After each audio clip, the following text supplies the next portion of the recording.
Welcome to the series of artificial intelligence lecture number 10। और इस video में हम लोग जो है ना थ्योरेटिकल कॉन्सेप्ट कवर करने जा रहे हैं कुछ एल्गोरिथम्स के।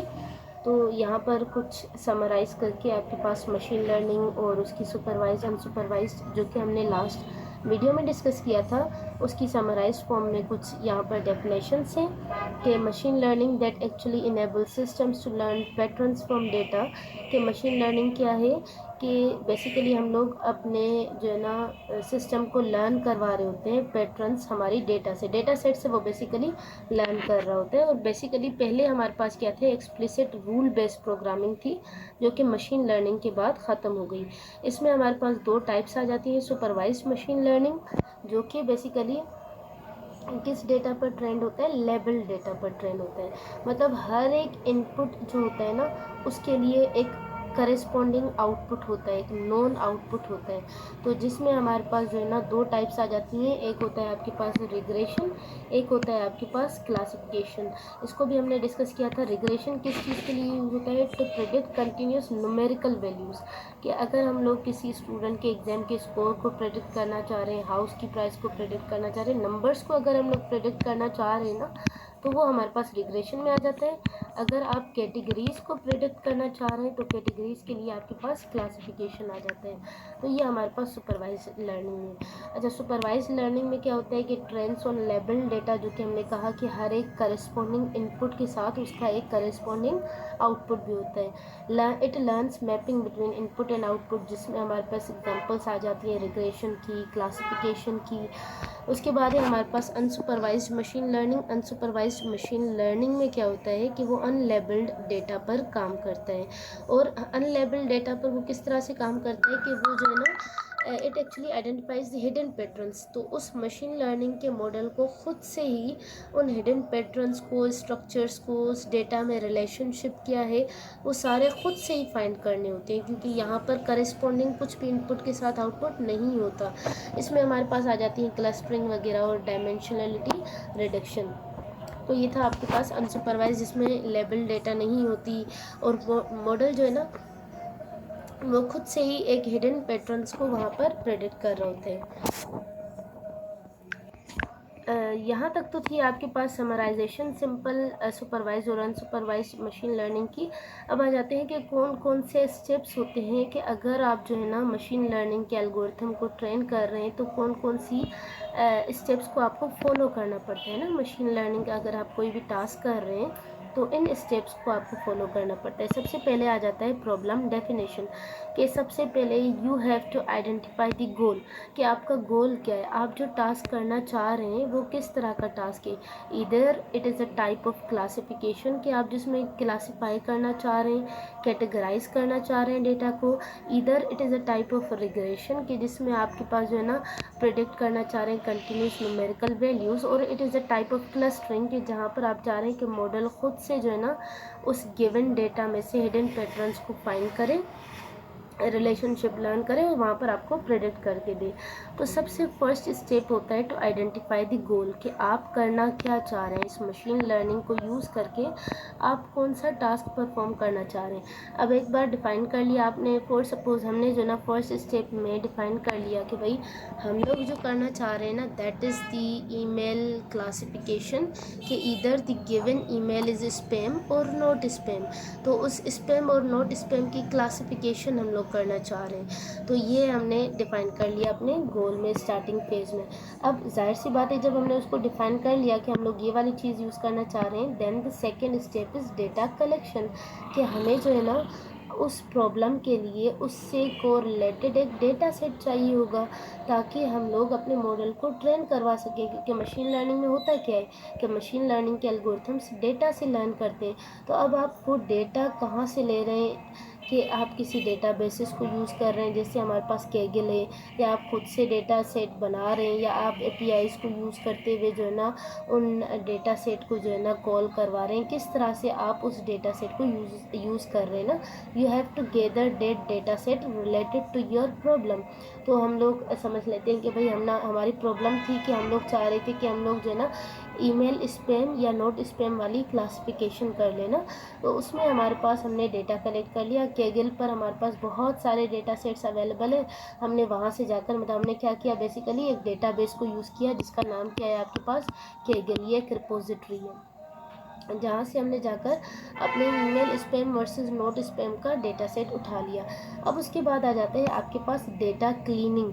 डेटा क्लीनिंग हमारे पास एक मेन स्टेप होता है, क्योंकि जब आप एक्सटर्नल डेटा सेट कोई भी उठा रहे होते हैं ना, तो उसमें काफ़ी बार हमारे पास रेंडमनेस काफ़ी सारी आ जाती है, नॉइज़ होती है। हमें जो है ना उस डेटा को क्लीन करने की ज़रूरत होती है। उसमें हमारे पास मिसिंग वैल्यूज़ होती है। मिसिंग वैल्यूज़ क्या, ये हमने जो है ना EDA एक्सप्लोरेटरी डेटा एनालिसिस वाली क्लास में पूरा डिटेल में डिस्कस किया था कि अगर हमारे पास कोई भी डेटा होती है तो हम लोग उसको क्लीन किस तरह से करते हैं। उसमें मिसिंग वैल्यूज़ होती है कि अगर हमारे पास कोई कॉलम है, हम लोग ईमेल स्पैम वाले कर रहे हैं ना, तो उसमें क्या होगा कि भाई ये इनपुट होंगे, उसमें कोई ना कोई ईमेल्स होंगी, तो कुछ ईमेल्स ऐसी होंगी कि जिसमें जो ना जो खाली होंगी, ऐसा भी हो सकता है। अब हमें नहीं चाहिए कि हमारे डेटा सेट में जो है ना कोई भी कॉलम, कोई भी रो ऐसी हो जो कि खाली हो, सही, क्योंकि मॉडल उस पर ठीक तरह से लर्न नहीं कर पाएगा। तो हमें इस तरह की वैल्यूज़ को हैंडल करना पड़ता है। रिमूव डुप्लीकेट्स, क्योंकि ये देखें अगर सारी वैल्यूज़ डुप्लीकेट्स होंगे फिर तो आपके मॉडल की ट्रेनिंग तो ठीक तरह से नहीं हो पाएगी ना, वो तो एक ही डेटा को बार बार देखेगा। तो हमें डुप्लीकेट्स भी नहीं चाहिए होते।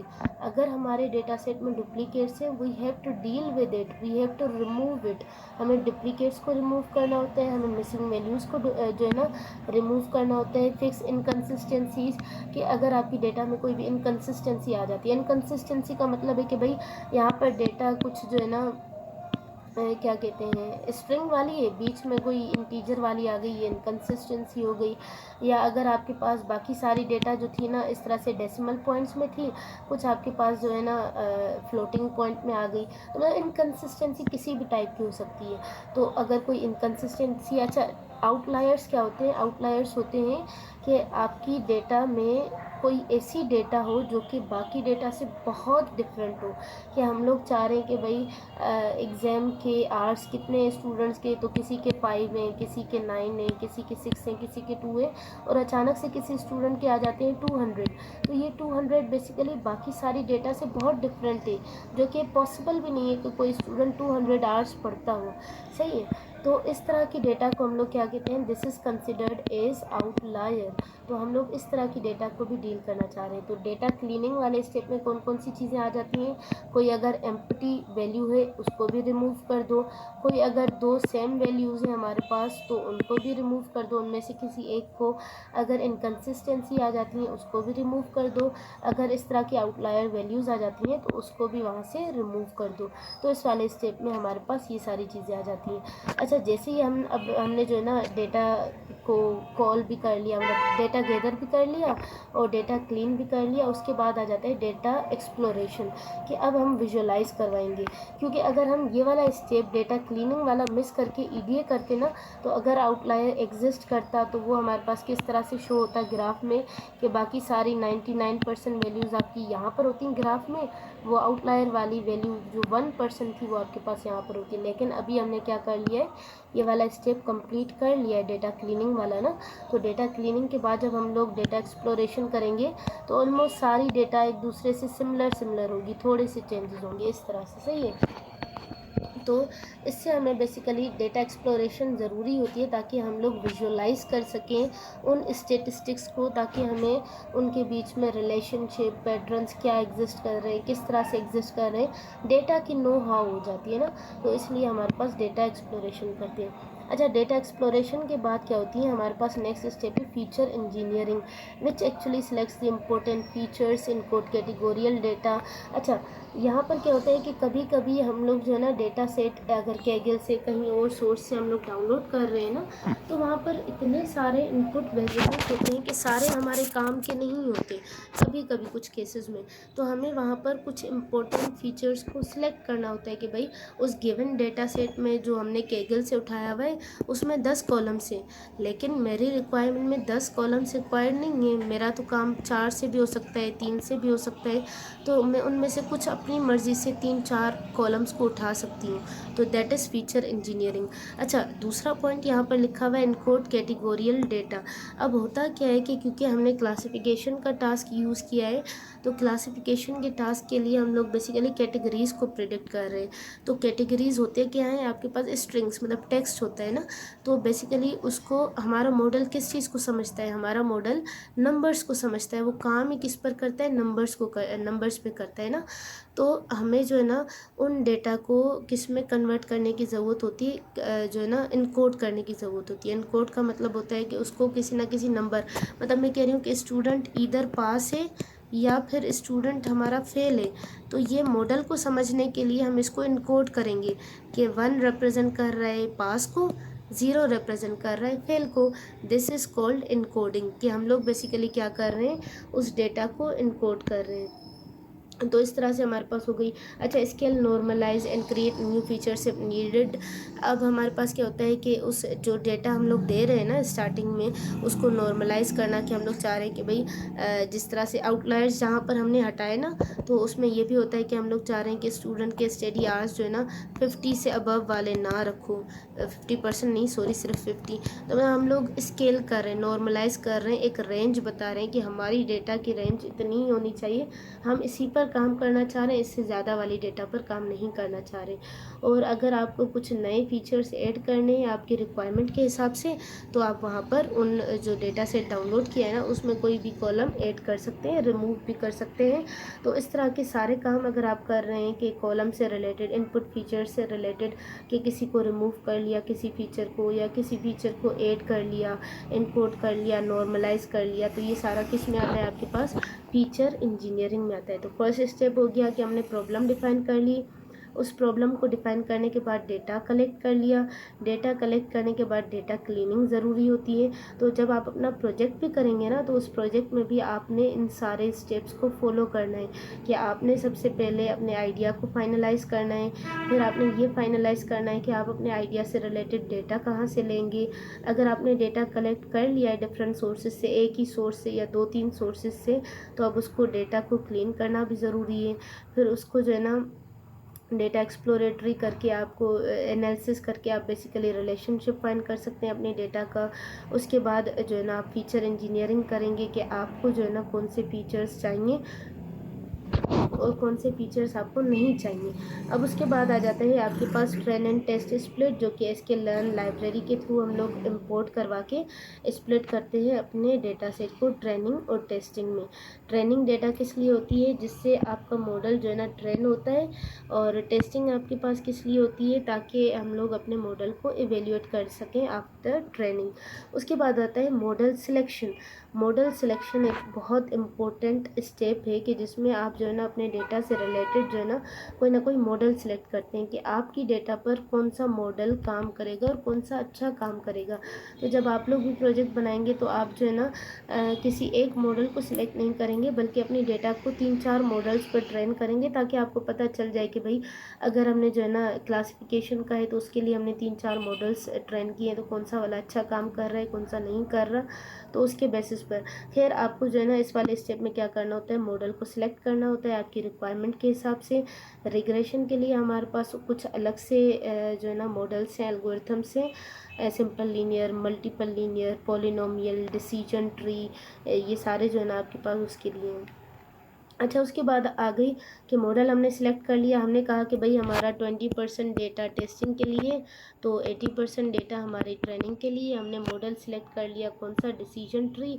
उसके बाद हम लोग अपने मॉडल को ट्रेन करेंगे। मॉडल ट्रेनिंग स्टेप में क्या है, feed the training data to the model so it can learn patterns. के हमने क्या किया कि अपनी ट्रेनिंग डेटा को फीड करवा लिया किसमें, मॉडल में, ताकि हमारी उस 80 ये वाली 80% डेटा कहाँ पर जाएगी, उस डिसीजन ट्री के पास जाएगी, ताकि वो डिसीजन ट्री मॉडल जो है ना हमारे इस 80% डेटा को बार बार देखे और इससे लर्न करे।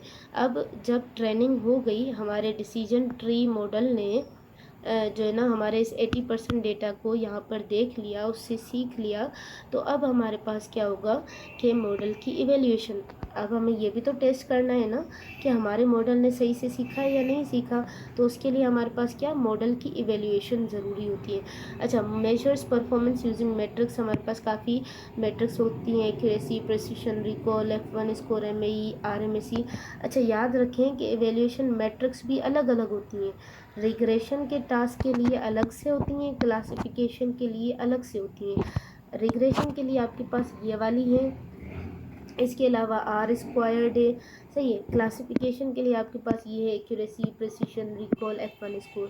तो आपने जो भी टास्क यूज़ किया, अभी हमने कौन सा यूज़ किया था, क्लासिफिकेशन वाला ना, ईमेल हम लोग ये करना चाह रहे थे, तो हम लोग यहाँ पर क्या करेंगे, कौन सा वाला, एक्यूरेसी यूज़ कर लेते हैं, प्रिसिशन यूज़ कर लेते हैं। अच्छा, वैसे डिसीजन ट्री हमने यहाँ पर सिलेक्ट किया, जो कि बेसिकली रिग्रेशन के लिए। तो खैर यहाँ पर आप जो है ना, बेसिकली मैं जस्ट बता रही हूँ कि कौन सा किस कैटेगरी में आता है, आप खुद ही उसको जो है ना रिलेट करते जाएँ।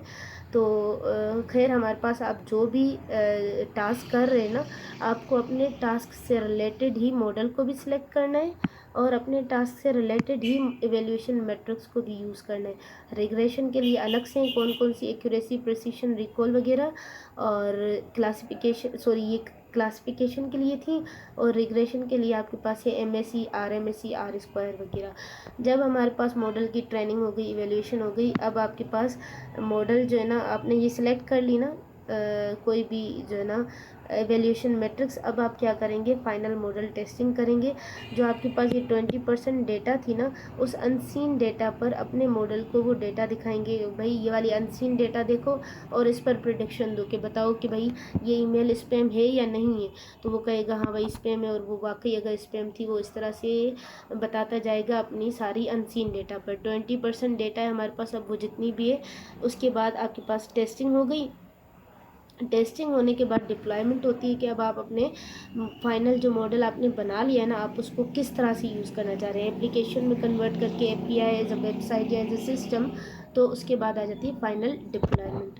तो ये कुछ स्टेप्स थे जो कि आपके पास मशीन लर्निंग के किसी भी टास्क को कंप्लीट करने के लिए होते हैं। प्रॉब्लम डेफिनेशन से स्टार्ट हुआ, डेटा कलेक्शन आपने की, data cleaning, EDA, feature engineering, test train split, फिर मॉडल को सिलेक्ट किया, मॉडल को ट्रेन करवाया, एवेल्यूएशन मैट्रिक्स सिलेक्ट की, और उसके बाद टेस्टिंग करवाई, और लास्ट में आपके पास डिप्लॉयमेंट आ गई। तो ये जो है ना ट्रेन एंड टेस्ट स्प्लिट, जो कि 80%, ये जो है ना फिक्स्ड नहीं है कि आप हमेशा 80% ही ट्रेनिंग के लिए रखें और 20% टेस्टिंग के लिए रखें, ये आप पर डिपेंड करता है, सही है। आप इसको वेरी कर सकते हैं, लेकिन ये याद रखें कि ट्रेनिंग के लिए हमेशा ज़्यादा रखा जाता है। 70% रख लें आप, 75% रख लें, कुछ भी रख सकते हैं नंबर, लेकिन ज़्यादातर आपका ट्रेनिंग के लिए रखा जाता है। तो वो स्प्लिट हमने कर लिया, जो कि sklearn के थ्रू हम करते हैं बेसिकली। उसके बाद आ जाता है एक कॉन्सेप्ट यहाँ पर, क्रॉस वैलिडेशन का। अच्छा, क्रॉस वैलिडेशन क्या होती है कि हमारे जो है ना ये एक टेक्निक है which is use to evaluate model's performance more reliably by splitting the data set into multiple subsets. इसको समझें आप कि किस तरह से अभी तक जो हम लोग काम कर रहे थे ना, इसको मैं एग्जांपल के थ्रू समझाती हूँ आपको। कि आप समझ लें कि हमारे पास 100 का एक डेटा है, हमने अगर इसको सिंपली स्प्लिट किया था ना 80 और 20% डेटा में, तो 80% डेटा ट्रेनिंग में गया आपके पास, और 20% आपके पास टेस्टिंग में गया। तो ये सिंपली हुआ कि भाई 100 डेटा में से 80 इधर चला गया, 20 इधर चला गया। अब अगर आप चाह रहे हैं कि आपका जो है ना ये स्प्लिटिंग ज़्यादा बेहतर तरीके से हो, कि 80% वाले में भी हर टाइप का डेटा आना चाहिए, 20% वाले में भी हर टाइप का डेटा आना चाहिए। ऐसा नहीं है कि सिर्फ 80% वाले में कोई एक ही टाइप का डेटा आ गया, इसमें आपके पास 20% में। इसको आप इस एग्जांपल से समझें कि भाई 100 हमारे पास जो डेटा है ना, उसमें कैट्स और डॉग्स की इमेजेस हैं, सही है। कैट्स और डॉग्स की अगर हमारे पास इमेजेस है ना, अब उसमें पॉसिबल है कि 80% 70% डेटा आपका कैट से रिलेटेड है, और 30% डेटा आपके पास जो है ना किससे रिलेटेड है, डॉग से रिलेटेड है। और जब हमने स्प्लिटिंग की है ना, तो स्प्लिटिंग में क्या हो सकता है कि भाई इस 80% डेटा में जो है ना 70% कैट का होगा, 10% डॉग का होगा, बाकी इस 20% में डॉग का होगा। अब हमारे मॉडल ने इस केस में क्या होगा, हमारे मॉडल ने सारा सीखा था किसके बारे में, केट के बारे में, केट की पिक्चर्स के बारे में। लेकिन जब उसकी टेस्टिंग होना स्टार्ट हो गई तो उसमें उसको डॉग दिखाया जा रहा है, अब तो वो अच्छा परफॉर्म नहीं करेगा। तो अगर आपकी क्लास इम्बैलेंस होती है ना, कि क्लास इम्बैलेंस का मतलब होता है कि आपके डेटा सेट में मल्टीपल क्लासेस हैं, केट भी एक क्लास है, डॉग भी एक क्लास है, इनके बीच में ये इम्बैलेंस है ना। इम्बैलेंस का मतलब क्या है कि डॉग की डेटा हमारे पास कम है और केट की डेटा हमारे पास ज़्यादा है। तो उस केस में जब आप सिंपल स्प्लिटिंग करते हैं ना, तो आपके पास ये चांसेस होते हैं कि ज़्यादातर डेटा एक ही कैटेगरी में चला जाए। मॉडल ट्रेन केट पर हुआ है, आप उसको एवेल्यूएट डॉग पर करवा रहे हैं, फिर तो वो अच्छी परफॉर्मेंस नहीं देगा। उसने तो ट्रेनिंग के दौरान जो है ना 70% डेटा केट का देखा था, उसने डॉग की तो सिर्फ 10 इमेजेस देखी थी, उससे ज़्यादा तो उसने देखी ही नहीं। तो उसको तो डॉग के बारे में इतनी पहचान होगी ही नहीं, उसको तो केट के बारे में ज़्यादा पहचान होगी। अब आप जब उसकी इवेल्यूएशन करवा रहे हैं तो आप ऐसे समझ लें, आपको बुक दिया जा रहा है, उसमें से 9 चैप्टर्स आपके पास जो है ना एआई से रिलेटेड है, और जो है ना एक चैप्टर है वो मशीन लर्निंग से रिलेटेड है। अब एग्ज़ाम में ज़्यादातर आपसे मशीन लर्निंग का पूछा जाएगा, तो आप अच्छा परफॉर्म नहीं करेंगे। क्यों? क्योंकि आपकी जब ट्रेनिंग हुई थी ना, आपने उस ट्रेनिंग के दौरान मशीन लर्निंग का कंटेंट कम देखा था। तो अब एवेल्यूएशन के वक्त ज़्यादातर आपको मशीन लर्निंग दे दी गई, फिर तो आप अच्छा परफॉर्म नहीं करेंगे। तो इस तरह की केस में अगर क्लास इम्बैलेंस आ जाता है कि आपको जब ट्रेनिंग के दौरान जो डेटा दी गई, अगर वहाँ पर क्लास इम्बैलेंस है कि ज़्यादातर डेटा एआई से रिलेटेड है और कम डेटा आपके पास मशीन लर्निंग से रिलेटेड है, फिर आप क्या करते हैं, क्रॉस वैलिडेशन करते हैं। क्रॉस वैलिडेशन क्या करता है, आपके डेटा को फोल्ड में, अब यहाँ पर मैं बताऊँ कि अगर मैं जो है ना, यहाँ पर क्या होते हैं के फोल्ड क्रॉस वैलिडेशन, अगर के की वैल्यू है ना वो कर लें आप 3, तो ये बेसिकली क्या करेगा, आपकी डेटा को 3 फोल्ड बना लेगा। आपकी जो डेटा है ना 100 डेटा थी ना, उसको 3 हिस्सों में सबसे पहले डिवाइड करेगा, मतलब उसके 3 फोल्ड बना लेगा। एक फोल्ड ये बन गया, दूसरा फोल्ड ये बन गया, तीसरा फोल्ड ये बन गया। 33 इधर डेटा आ गई, 33 इधर आ गई, 33 इधर आ गई, ये हो गई हमारे पास 100। 33.3 होता है बेसिकली, हम लोग यहाँ पर 33 कर रहे हैं, तो ये हमारे पास टोटल कितनी हो गई 100। तो उसने उसको 3 फोल्ड में किया। अब इस फोल्ड को वो अलग से 80-20 में कन्वर्ट करेगा, 80-20। इस वाले फोल्ड को अलग से 80-20 में कन्वर्ट करेगा, इस वाले फोल्ड को अलग से 80-20 में कन्वर्ट करेगा। This is called cross validation, कि वो आपकी डेटा को सबसे पहले के फोल्ड में कन्वर्ट करते हैं, फोल्ड बनाता है। सही है, आपकी पूरी की पूरी डेटा को, अभी हमने स्प्लिट नहीं किया ट्रेनिंग टेस्टिंग का, क्रॉस वैलिडेशन पहले होती है, बाद में जो है ना टेस्टिंग एंड ट्रेनिंग की जो है ना वो होती है, स्प्लिटिंग होती है। और क्रॉस वैलिडेशन आप हमेशा नहीं करते। अगर आपको डेटा इस तरह का है ना जहाँ पर आपको चांसेस हैं कि शायद क्लास इम्बैलेंस हो या कोई भी और मसला हो, तो फिर आप क्रॉस वैलिडेशन करते हैं, अदरवाइज़ आप नहीं करते क्रॉस वैलिडेशन। ये याद रखें कि क्रॉस वैलिडेशन मैंडेटरी स्टेप नहीं है, आप हमेशा नहीं करते, ये आपकी रिक्वायरमेंट के हिसाब से डिपेंड करता है। अगर आप चाह रहे हैं कि आपके पास जो है ना ज़्यादा से ज़्यादा रिलायबल आपके पास आउटपुट आए, फिर आप कर लें, अदरवाइज ये मैंडेटरी नहीं है। तो क्रॉस वैलिडेशन में क्या होगा, वो के फोल्ड में कन्वर्ट करेगा। के की वैल्यू अगर आपने रखी है 3 ना, तो आपकी पूरी की पूरी 100 डेटा को उठाएगा, उसको 3 टुकड़ों में वहाँ पर डिवाइड करेगा। फिर ये 3 फोल्ड बना लिए ना, हर एक 3 फोल्ड को यहाँ पर जो है ना 80-20 आपने जो भी स्प्लिट का रेशो रखा है फिर उसको करेगा। अगर मैं कह रही हूँ कि भाई के की वैल्यू 4 है, तो ये क्या करेगा, हमारी पूरी डेटा को 4 फोल्ड में डिवाइड कर लेगा। किस तरह से, यहाँ पर अगेन मैं बना लेती हूँ। अगर के की वैल्यू इज इक्वल्स टू 4, तो हमारी जो डेटा थी ना 100, उसको क्या करेगा 4 फोल्ड में, एक फोल्ड ये, दूसरा फोल्ड ये, तीसरा ये, चौथा ये, तो 25 इसमें आ गया, 25 इसमें, 25 इसमें, 25 इसमें। अब इसका अलग अलग से क्या करेगा, 80-20%, इसका 80-20%, इसका 80-20, इसका 80-20% में स्प्लिट करेगा। तो इसको कहते हैं आपके पास क्रॉस वैलिडेशन, जो कि एक टेक्निक है जो कि स्प्लिटिंग के लिए ज़्यादा रिलायबल है, और ये मैंडेटरी स्टेप नहीं है, आप हमेशा नहीं करते। ये आपकी रिक्वायरमेंट पर, आपकी डेटा पर डिपेंड करता है कि आप कब उसको यूज़ कर रहे हैं। ये ओवरफिटिंग को रिड्यूस करता है। ओवरफिटिंग आपके पास क्या है, कि मॉडल ट्रेनिंग डेटा पर ज़्यादा अच्छा सीख लेता है और टेस्टिंग डेटा पर अच्छा परफॉर्म नहीं करता। ये ओवरफिटिंग और अंडर फिटिंग का कॉन्सेप्ट हमने लास्ट क्लास में डिस्कस किया था। तो ये आपके पास एक टेक्निक है।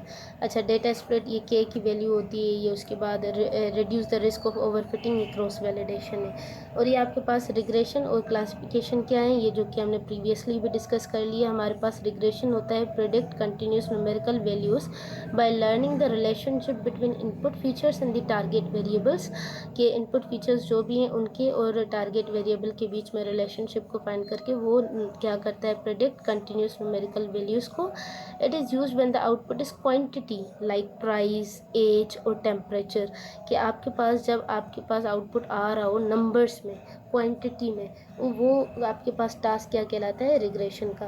क्लासिफिकेशन क्या है, इट प्रेडिक्ट्स द डिस्क्रीट कैटेगोरियल और क्लासेस बेस्ड डेटा, के लेबल डेटा पर वो कैटेगरीज को डिफाइन करे। अभी जो हमने कैट और डॉग की एग्जांपल ली थी ना, वो क्लासिफिकेशन में आता है। स्पैम और नॉट स्पैम की हमने ली थी एग्जांपल, वो भी आपके पास क्लासिफिकेशन में आता है। अगर किसी एक्सरे को देख के हम ये बताएं कि इसमें ये डिजीज़ है या नहीं है, तो वो भी आपके पास क्या आएगा, क्लासिफिकेशन में। तो ये हमारे पास दोनों टाइप्स हैं। अब आ जाते हैं कि आपके पास जो है ना एवेल्यूशन मैट्रिक्स भी अलग होती हैं, रिग्रेशन के लिए अलग हैं। अभी तक हम लोग पढ़ते हैं रिग्रेशन के लिए अलग होती हैं, क्लासिफिकेशन के लिए अलग होती हैं। तो रिग्रेशन के लिए जो एवेल्यूशन मैट्रिक्स हैं वो हैं mean absolute error, MAE, mean squared error, MSE, उसके बाद RMSE, root mean squared error, और उसके बाद लास्ट वाला R स्क्वायर। जबकि अगर आप क्लासिफिकेशन का कोई मॉडल यूज़ कर रहे हैं तो वहाँ पर आप एवेल्यूशन मैट्रिक्स कौन सी यूज़ करेंगे, accuracy, precision, recall, F1 score. तो एवेल्यूशन मैट्रिक्स क्या होती हैं, जब आपके मॉडल की ट्रेनिंग हो जाती है, अब आप अपने मॉडल को एवेल्यूएट करना चाह रहे हैं कि आपके मॉडल ने किस तरह से कितना अच्छा परफॉर्म किया है या नहीं किया, और वो आपके टास्क पर डिपेंड करता है कि आप कौन सा टास्क यूज़ कर रहे हैं। आप ऐसा नहीं है कि डिसीजन ट्री मॉडल यूज़ किया है और आप उस पर जो है ना क्लासिफिकेशन वाली एक्यूरेसी वगैरह यूज़ कर लेना। तो आपका जो टास्क था स्टार्टिंग में, आपने उसी को आगे लेकर चलना है, आपने उसी अपने प्रॉब्लम से, क्योंकि हमने अभी अभी स्टेप्स पढ़े ना कि आपके पास कौन कौन से स्टेप्स हैं मशीन लर्निंग के। स्टार्टिंग से प्रॉब्लम डिफाइन की, प्रॉब्लम से रिलेटेड ही आपने डेटा ढूंढना है, उसी से रिलेटेड ही आपने जो है ना मॉडल को सिलेक्ट करना है, उसी से रिलेटेड ही आपने एवेल्यूशन मैट्रिक्स को भी सिलेक्ट करना है। तो आपने उसी हिसाब से चलना है। तो ये चार हैं। अब इनको एक एक को डिस्कस कर लेते हैं कि आपके पास क्या है। सबसे पहले क्लासिफिकेशन के लिए जो पहली एवेल्यूएशन मैट्रिक है, दैट इज़ एक्यूरेसी। एक्यूरेसी आप सिंपल समझ लें, जैसे परसेंटेज होती है ना, वही हमारे पास एक्यूरेसी है। Accuracy measures how often a classification model predicts the correct classes out of all predictions made. Accuracy क्या करता है, बेसिकली आपके पास सबसे पहले तो ये क्लासिफिकेशन मॉडल्स के लिए यूज़ होता है।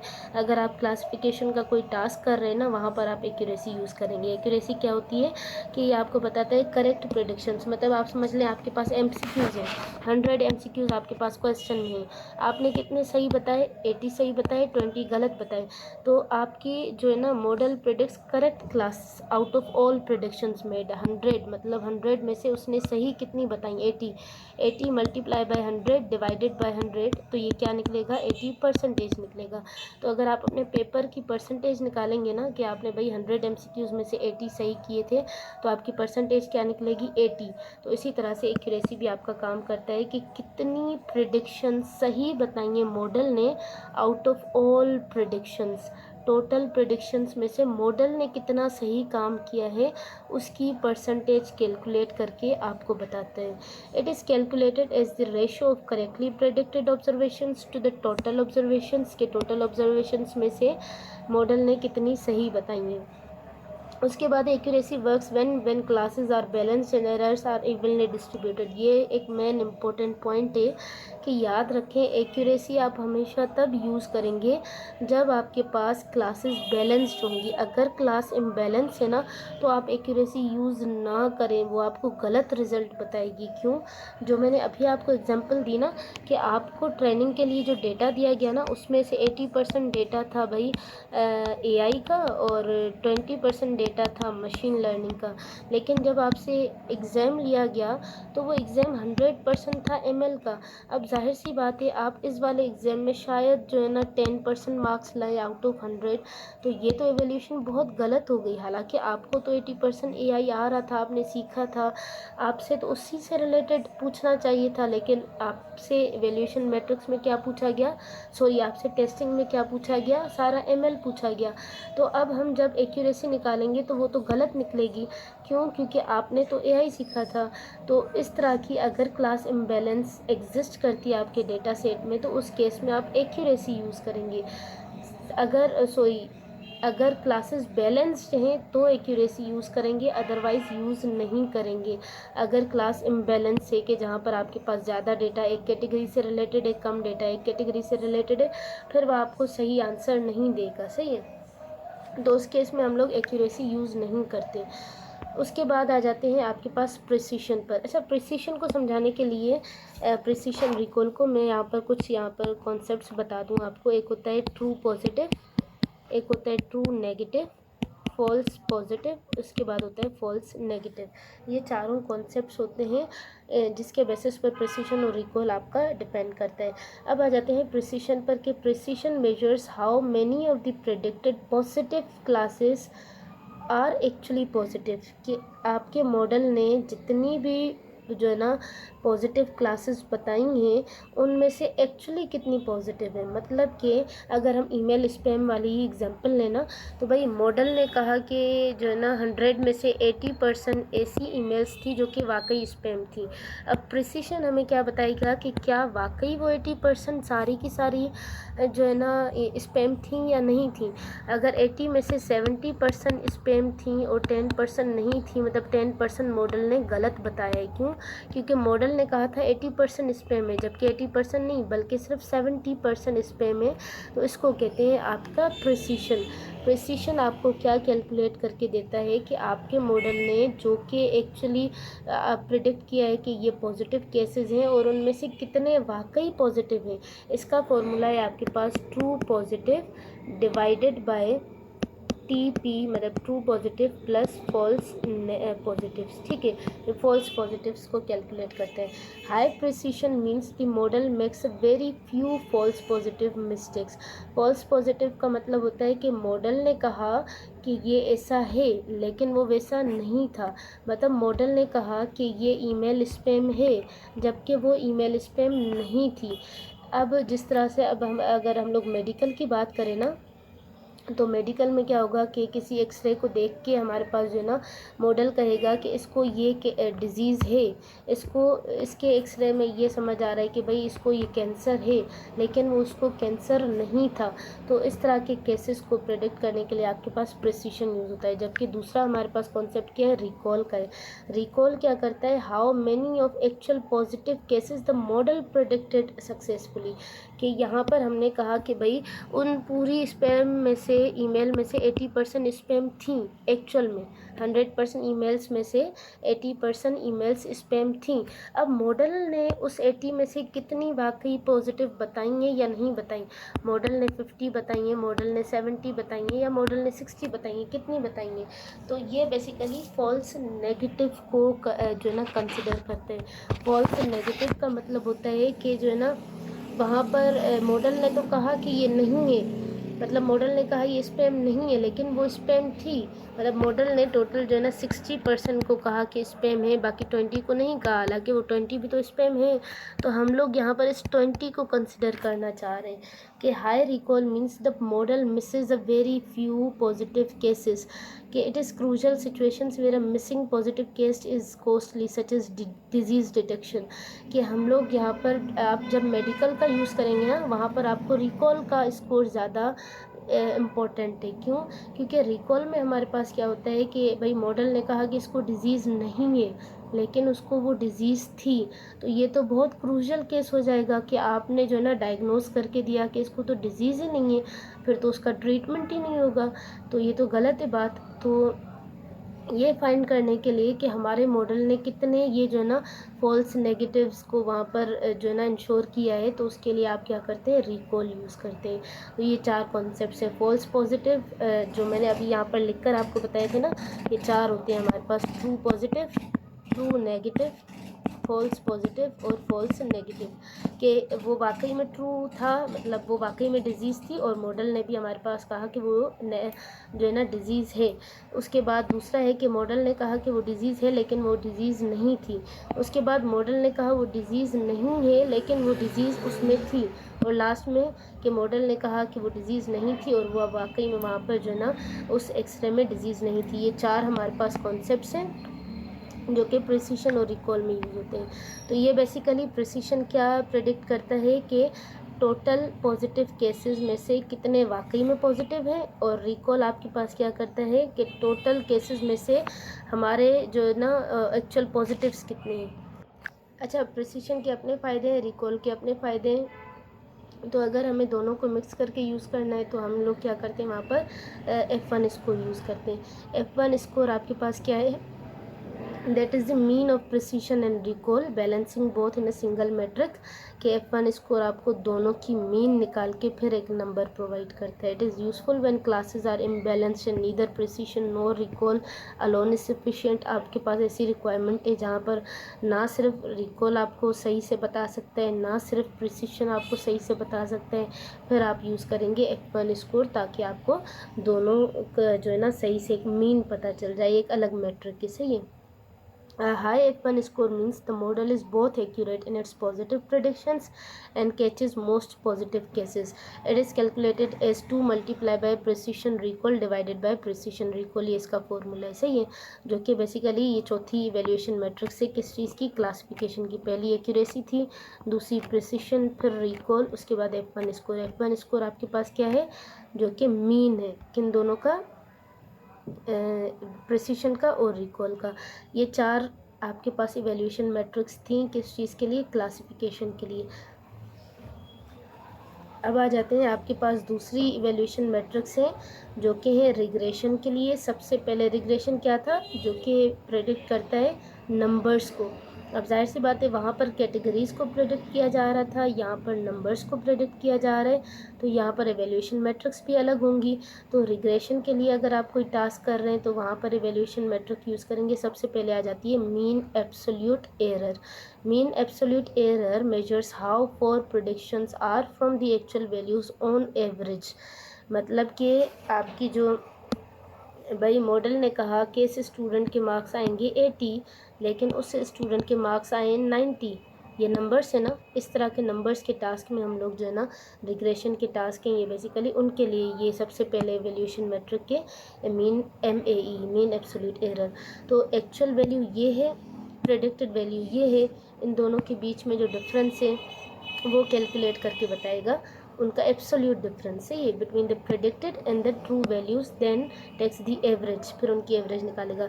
Lower MAE means the model's predictions are more accurate. जितना कम डिफरेंस होगा उतना ज़्यादा मॉडल ने सही बताया। अगर मैं कहूँ कि भाई 80 और 90 के बीच में कितना डिफरेंस है 10, तो ये बेहतर है कि भाई उसने सिर्फ 10 का एरर किया है। अगर मैं कहूँ कि भाई मॉडल ने कहा है 70 जबकि उसके मार्क्स थे 90, यहाँ पर 20, वैल्यू बढ़ गई। वैल्यू बढ़ गई तो मतलब क्या है कि MAE की वैल्यू जितनी बड़ी होगी मतलब एरर आपका उतना बड़ा है। MAE की वैल्यू जितनी छोटी होगी मतलब एरर आपका उतना छोटा है। मॉडल ने कहा 89 मार्क्स हैं, उसके 90 मार्क्स थे, यहाँ पर डिफरेंस कितना हुआ, 1 का हुआ। तो ये बहुत छोटी वैल्यू है। छोटी वैल्यू का मतलब है कि मॉडल ने ज़्यादा अच्छा बताया है। MAE की वैल्यू जितनी कम होगी उतना ज़्यादा मॉडल ने अच्छा काम किया है। That is the main absolute error. उसके बाद आ जाता है mean squared error.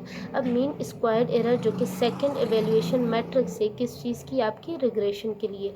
It measures the average of squared differences between predicted and actual values. Squaring emphasize larger errors making it sensitive to outliers. अब कभी कभार क्या होता है कि आपके पास जो है ना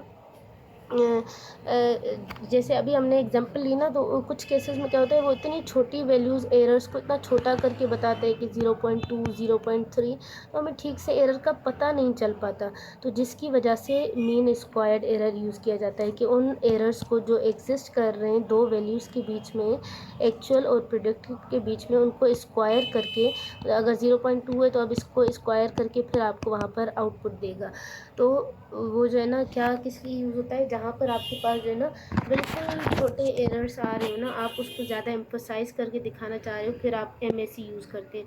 लेकिन MSE का फिर एक और मसला है कि यहाँ पर ये जो है ना आउटलायर्स के लिए सेंसिटिव है।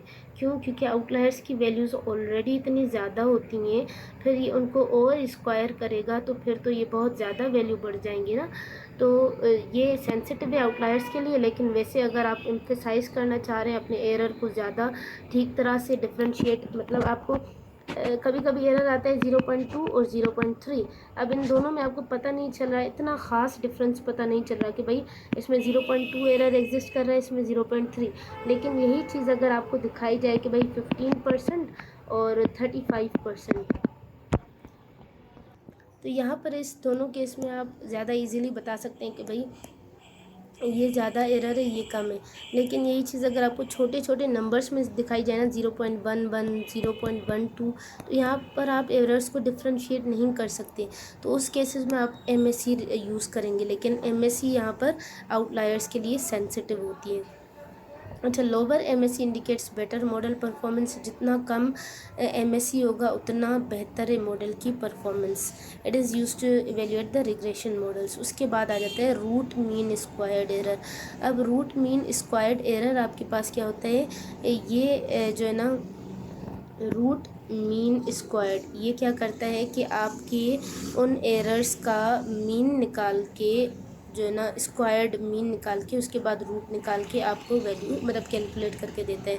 And represents the standard deviation of prediction errors. It measures how much the predicted values deviate from the actual values in the same units as the target variables. कि आपके जो एक्चुअल वैल्यूज़ है ना, वो predicted values से कितना जो है ना डेविएट हो गए, उनकी जो है ना सेम यूनिट्स में उन टारगेट वेरिएबल्स के लिए वैल्यूज़ प्रेडिक्ट करके बताते हैं। Lower RMSE indicates better model accuracy. It is widely use to evaluate the regression model. तो ये सिंपली वही है, हम लोग यहाँ पर सिंपली क्या कर रहे हैं, उसको स्क्वायर करते जा रहे हैं।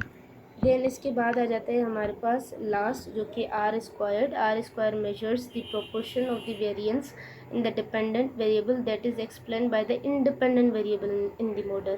ये बेसिकली क्या करता है, प्रोपोर्शन ऑफ वेरिएंस को कैलकुलेट करता है किसके बीच में, डिपेंडेंट वेरिएबल और इंडिपेंडेंट, मतलब इनपुट वेरिएबल और आउटपुट वेरिएबल। ये जो है ना आपको जस्ट आउटपुट देता है 0 और 1 के बीच में। ये बाकियों से डिफरेंट है। बाकी सारे क्या थे कि आपके पास जो है ना नंबर्स, कोई ना कोई कंटिन्यूस नंबर्स दे रहे थे आउटपुट में और आप उसके बेसिस पर प्रेडिक्ट कर रहे थे। ये जो है ना आपको आउटपुट हमेशा इवैल्यूएशन मैट्रिक्स 0 से लेकर 1 के बीच में ही देगी। 1 का मतलब है कि मॉडल ने परफेक्टली एक्सप्लेन किया है, 0 का मतलब है मॉडल ने बिल्कुल ही बुरा परफॉर्म किया है, सही है, और 0.5 मतलब कि 50% उसने सही परफॉर्म किया है। Higher R2 indicates a better model fit to the data it is commonly use. मतलब आप ऐसे समझ लें कि ये जो है ना हमारे पास ये मैं लाइन बना रही हूँ, ये एक परफेक्ट लाइन है, ये आपके पास आउटपुट आना चाहिए था, लेकिन आपके मॉडल ने प्रेडिक्ट किया ये वाला। तो इन दोनों के बीच में, लाइन के बीच में जो डिफरेंस है ना, वो आपके पास जो है ना R2 के स्क्वायर के बीच में अगर हम लोग उसको एक्सप्लेन करें तो वो 0 और 1 के बीच में इंडिकेट करेगा। ये कहेगा आपको भाई 0.5, मतलब मॉडल ने 50% सही बताया। लेकिन यही लाइन अगर मैं यहाँ पर खींच दूँ बिल्कुल इसी के साथ में, तो R स्क्वायर की वैल्यू क्या होगी, 1 होगी, कि मॉडल ने परफेक्टली प्रेडिक्ट किया। अगर यहाँ पर हो लाइन तो ये क्या करेगा, R स्क्वायर आपको वैल्यू देगा 0, जो कि मॉडल ने बिल्कुल ही यहाँ पर परफॉर्म किया है। तो ये कुछ इवैल्यूएशन मैट्रिक्स थी जो कि आप यूज़ करते हैं। रिग्रेशन के लिए अलग थी, R square, RMSE, MSE, MAE, और जबकि क्लासिफिकेशन के लिए अलग थी आपके पास, जिसमें accuracy, precision, recall and F1 score, ये चारों आ जाती हैं। तो इस तरह से आप अपनी रिक्वायरमेंट के हिसाब से वहाँ पर यूज़ करते हैं इवैल्यूएशन मैट्रिक्स को।